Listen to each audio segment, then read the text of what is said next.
The Start by Believing campaign, I really think has taken hold in a lot of police departments, and I think the investigations are starting to work in that direction. And I think that's a great development in the investigation and prosecution of sexual assault cases.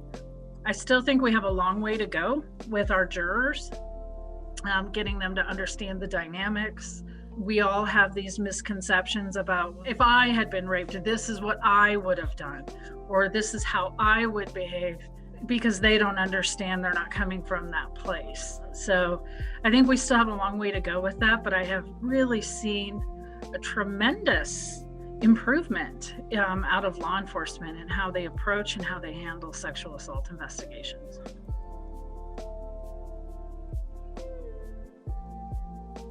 Most offices, if you were in a district court docket, you might have a crime where the child was the victim, but you also might have an attempted homicide or drugs or aggravated robbery.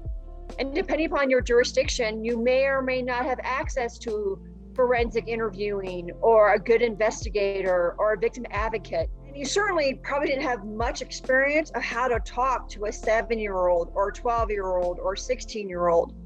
And so I think that as DAs started to really understand the dynamics and started putting resources into their office on those cases, we were able to say, this really is what's going on in our community.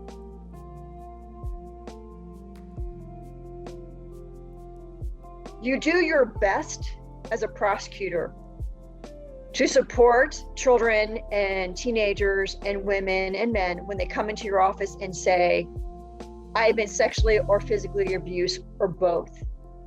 And you want them to trust you, and you try to be, it's a fine line between being a human being and showing a softer side, and yet also having your Teflon suit on and being able to look at the evidence critically and the elements of the offense and proving it to a jury in a non-passionate way. To me, being a prosecutor is about compassion, but not passion, because we have an obligation to be fair, not only to the victims and for community safety, but we also have an obligation to be fair to the people who are charged and ultimately convicted, and that we look at them because of their actions and not who they are as persons.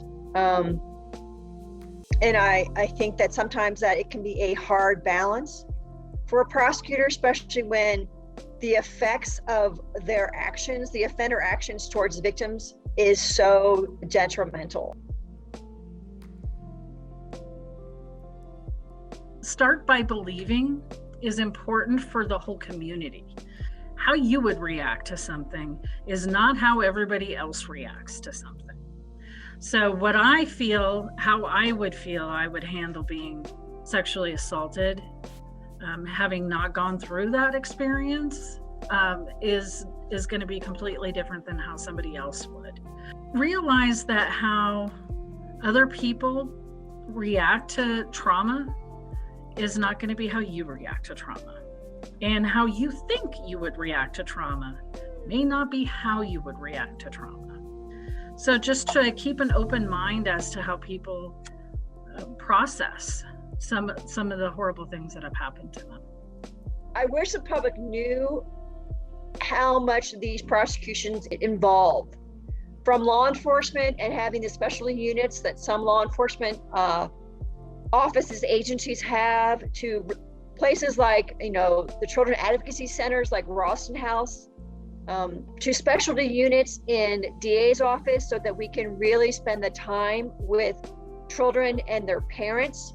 They take a lot of time and effort. And I just wish people know that these cases are significantly important and affect people for the rest of their lives.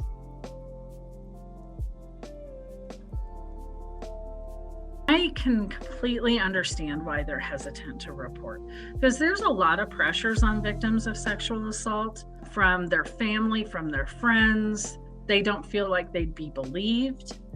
So I can understand why they don't want to report. I think what's really important for them to know is that it's important that you're okay.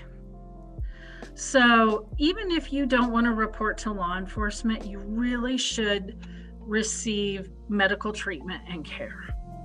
And you may change your mind down the road about wanting to report the crime itself to law enforcement, and that's okay. So you should always contact a medical provider and make sure that you're okay physically. Mentally is going to be a challenge, and that's something that you also, as a victim of a crime like this, you really need to reach out and get help. Everybody needs help from something like this. Coming back from that kind of trauma, you can't do it alone, and there's people out there to help.